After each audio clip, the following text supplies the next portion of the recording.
Welcome to Gadget First. Today we'll be reviewing the new iOS4 update for the iPhone.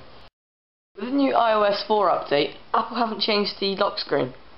You still just get the time, date and the slide to unlock slider. However, with a Windows phone, you get a notification, so you just tap it, slide, and then you can see your text. The first thing you'll notice when you unlock your device is that Apple have allowed wallpapers. This allows for a lot more customization, and you can add your own personal touch to your device. So what are the good things with this extra ability?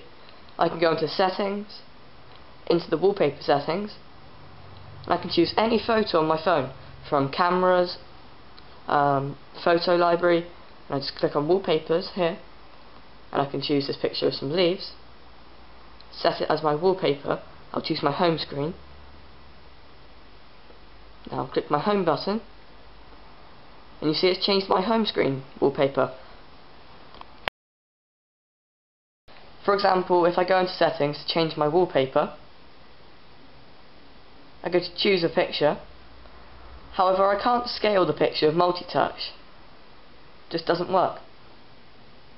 Also, you can't use a video as your background, which would be a nice feature.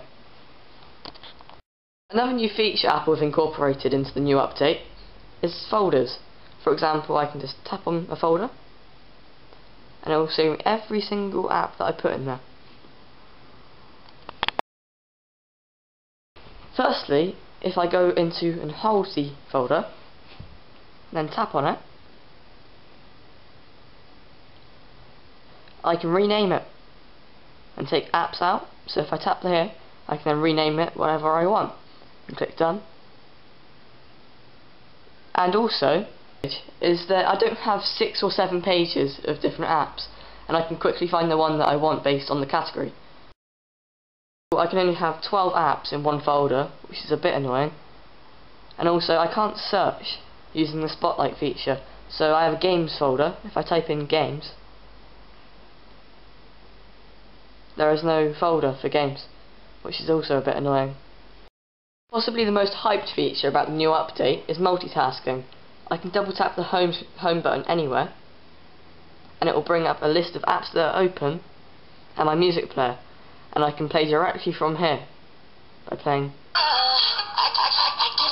What a Great Song.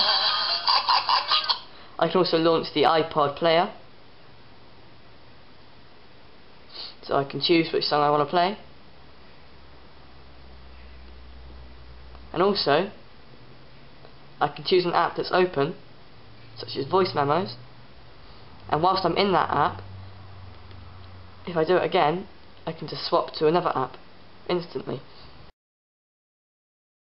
Well, obviously, I can have multiple apps running at once, so I can just quickly snap between them.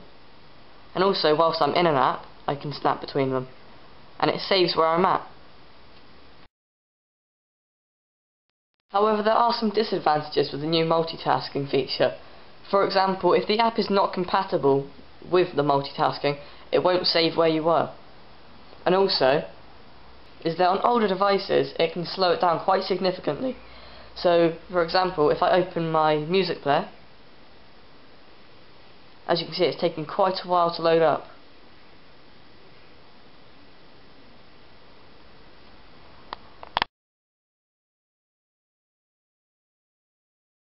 Apple have released a new app to go with their update. It's called iBooks. It's a great store where you can buy books and read books. For example, here I have Winnie the Pooh book, and I can scroll across to change page. It's all very nice. And if I go onto the library, I can then go onto the store. We're on a quite slow internet connection here, so any delays isn't our fault. So here we have Frankie Boyle, My Life so far, and I can buy it for $5.99 and read it like any other book, or I can get a sample. There's 2 reviews on it, and it gives you the blurb here, and you can view the author's page. As you can see, here I've launched a book, There are very nice animations. If I scroll right, it will turn the page. It's a very nice smooth animation. And also, there's a huge range of books. For example, if I go back to the library and then click on Store, there's featured books, the books that are in the charts. You can search for books. So here we have the charts of the most successful books at the moment. However, there is one big disadvantage with iBooks. On slow devices it seems to run very slowly on first boot and throughout. So if I go to my library, as you can see, it takes quite a while, and when I launch a book,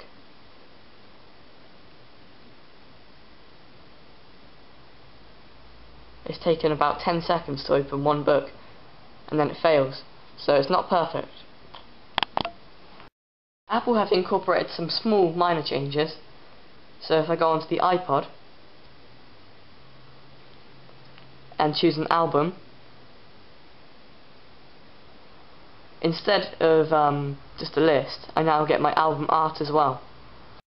Another small change is the calculator icon. We don't know why Apple has done this, although it's a nice change. As you can see, it's different. And also, the transitions have changed. Another minor change, but very nice. Overall, we give the new iOS4 a rating of 7 out of 10, but on higher devices it would get a higher rating as speed helps a lot. Thanks for watching. Next we'll review the new iPhone 4.